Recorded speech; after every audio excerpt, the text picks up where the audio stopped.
में हाजिर है। नाज़रीन, आज पाकिस्तानी तारीख में बहुत बड़ा दिन रहा। आज वफाकी काबीना ने बहुत बड़े डिसीजन लिए और ख़ास तौर पे जो आज डिसीजन है वो मियां नवाज शरीफ साहब की वतन वापसी के हवाले से। एक तो ये डिसीजन, दूसरी तरफ हम देखते हैं कि अपोजिशन जो है वो हुकूमत के खिलाफ एक बहुत बड़ा जो है वो एहतजाज करने जा रही है। 11 अक्टूबर उन्होंने डेट भी दे दी। इन तमाम इशूज पे बात करेंगे। इस्लामाबाद से हमें ज्वाइन कर रहे हैं नौजवान सहाफ़ी मोहम्मद जमीर साहब। इन तमाम अमूर से बात करने से पहले आपसे रिक्वेस्ट है, हमारा जो चैनल है CNN पाकिस्तान है, इसको सब्सक्राइब भी जरूर कीजिएगा। बहुत शुक्रिया मोहम्मद जमीर साहब प्रोग्राम में पार्टिसिपेट करने का। साथ जी वेलकम नसीर बुखारी साहब। जमीर साहब, आज का दिन बड़ा अहमियत का दिन रहा है, बड़ा अहम दिन था। एक तो वफाकी काबीना ने डिसीजन लिया है कि मियां साहब को जो है वो वापस वतन लाया जाए। दूसरी तरफ देखते हैं कि अपोजिशन रहनुमाओं का भी इजलास हुआ, वो हुकूमत के खिलाफ एहतजाज करने। क्या होने जा रहा है पाक मुल्क की सियासत में आगे?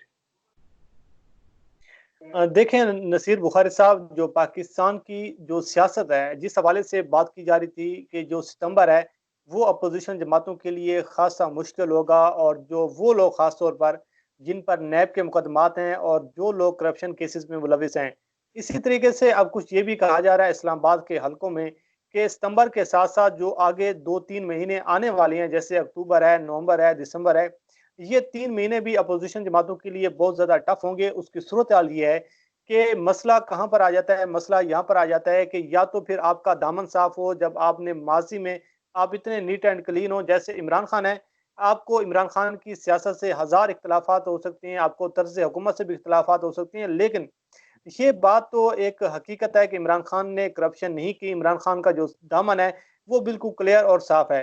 दूसरी जानिब बात ये सूरत हाल है कि कभी ना कभी नसीर बुखारी साहब आपकी चोरी पकड़ी जाती है, आपको हिसाब देना पड़ जाता है। और सूरत हाल यह है कि हमारे जैसे इलाकों में एक मिसाल दी जाती है कि आप जितना भी मर्जी भाग लें, लेकिन जब आपने कोई गलत काम किया होता है तो फिर आप किसी न किसी दायरे में आ जाते हैं। ये हकीकत है कि आपको ढील मिल जाती है, लेकिन उसमें जो है ज्यादा देर नहीं लगती। अब सूरत हाल यह है कि अगर आप पाकिस्तान के 3 बड़े सियासी खानदानों को देखें, जो अपने आप को बहुत बड़े एक समझते हैं कि हम बहुत बड़े पाकिस्तान के लिए जो एक नागुज़ीर हैं, पाकिस्तान के लिए नाकाबिले तस्खीर हैं, जिसमें मुस्लिम लीग नून है, जिसमें पाकिस्तान पीपल्स पार्टी है, जिसमें मौलाना फजल रहमान है। अगर आप इन 3 लोगों को देखें और बाकी छोटी-बड़ी जमातों को देखें, जिन जमातों ने मिलकर पाकिस्तान डेमोक्रेटिक मूवमेंट का ऐलान किया, और वो तहरीक जो हुकूमत को टफ टाइम देगी, जो इमरान खान को घर भेजेगी। अब सूरत हाल ये है कि आप मुस्लिम लीग नून को देखें तो मुस्लिम लीग नून का कोई एक बच्चा आपको पूरे खानदान में से नजर नहीं आएगा जिस पर करप्शन के केसेस ना हो, या वो फिर जमानतों पर मौजूद ना हो, या दूसरी जाने वो जेलों में आए या फिर जमानतों में आए। इसी तरीके से देखें कि कुछ लोग जो हैं वो पाकिस्तान से भागे हुए हैं।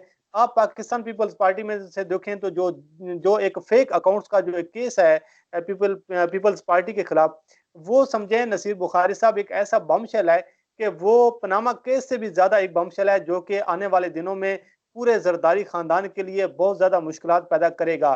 सूरत हाल यह है कि आप देख लें मौलाना फजल रहमान को, तो मौलाना फजल रहमान के भी असासे जो हैं वो भी खुल गए हैं, उनके भी आमदन से ज्यादा साजाद का जो केस है वो भी चल रहा है। अब सूरत हाल यह है कि ये जितने भी लोग हैं, ये अपनी चोरी बचाने के लिए, अपनी करप्शन बचाने की कोशिश कर रहे हैं।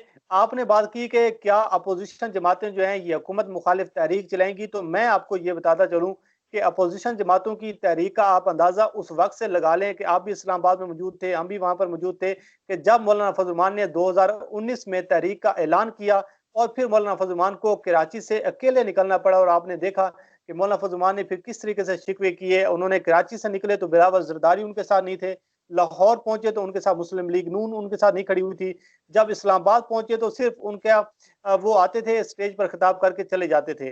सूरत हाल यह है कि मसला यह है कि एहतसाब का जो दायरा कार है वो अब नहीं रुकेगा। आपने फेटअप से निकलना है, आपने मनी लॉन्ड्रिंग का रास्ता रोकना है। और सूरत हाल यह है कि जो अपोजिशन जमातों के जो मुकदमात अदालतों में है, नसीर बुखारी साहब मैं आपसे एक सवाल पूछता हूँ, वो शहबाज शरीफ जो 1990 में जब एमएनए का इलेक्शन लड़ता है और वो अपने असासे ज़ाहिर करता है, तो उसके असासे निकलते हैं पूरी शहबाज फैमिली के 21 लाख के लगभग। लेकिन 2018 और 19 में जाकर वही शहबाज फैमिली जो है वो अरबों रुपए की मालिक बन जाती है। तो फिर जब अदालतों से सवाल पूछा जाता है कि इसकी मनी ट्रेल कहां पर है, तो फिर कहा जाता है कि हमारे खिलाफ इंतकामी कार्रवाइयां की जा रही हैं।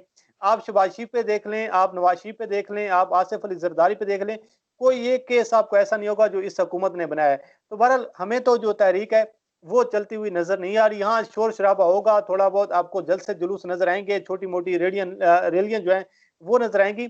मसला यह है कि मौलाना फजल रहमान के पास जो कुछ उनके जो अपने मजहबी वोट बैंक है, जो उसका मजहबी जो कार्ड है, वो तो जरूर है, लेकिन आपको ये भी अंदाजा है कि मुस्लिम लीग नून के पास जो है वो स्ट्रीट पावर नहीं है, पाकिस्तान पीपल्स पार्टी के पास नहीं है। तो ऐसी सूरत हाल में आप कैसे समझ सकते हैं कि जब नवाज शरीफ बाहर बैठे हैं, शहबाज शरीफ अंदर जा चुके हैं, आने वाले दिनों में और भी गिरफ्तारियां होने जा रही हैं, तो ऐसी सूरत हाल में जब आसिफ अली जरदारी है उसको अपनी पड़ी हुई है, बिलावल जरदारी ने अबू बचाओ मुहिम चलानी है, तो ऐसी सूरत हाल में ये दबाव जरूर होगा, शोर शराबा होगा, लेकिन कोई तहरीक आपको चलती हुई हमें कोई खास तौर पर नजर नहीं आ रही जो हुकूमत को टफ टाइम देगी।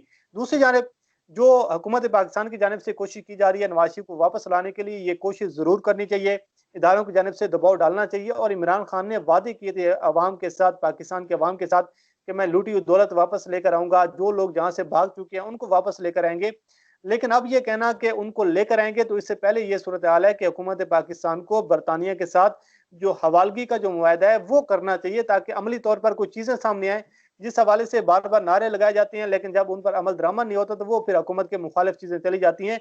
लेकिन ये हकीकत है कि ये जो अगले आने वाले 3 माह, ये आपको शहर इक़्तिदार का जो सियासी पारा है वो आपको हाई होता हुआ नजर आ रहा है, लेकिन कोई बड़ा डेंट नहीं पड़ने वाला किसी भी सूरत हाल में। जी जमीर साहब, बड़ी इंटरेस्टिंग आपने बात की, बड़ा जबरदस्त तरीके से आपने डिस्क्राइब किया हमारे नाज़रीन को।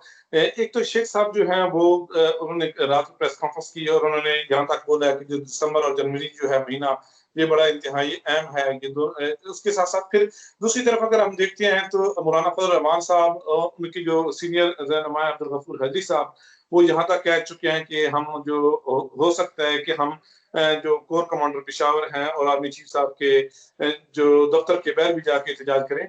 इस तरह के जो बयान आ रहे हैं, फिर जिस तरह मरियम नवाज साहब ने प्रेस कॉन्फ्रेंस किया, उनकी भी जो बयान में, जिस तरह मियां साहब ने प्रेस एबीसी में जिस तरह की तकरीर की, इतनी तलखी, क्या लग रहा है कोई रिलीफ जो लेना चाह रहे थे, लगता है कि शायद वो रिलीफ नहीं, क्या ये बात दुरुस्त है?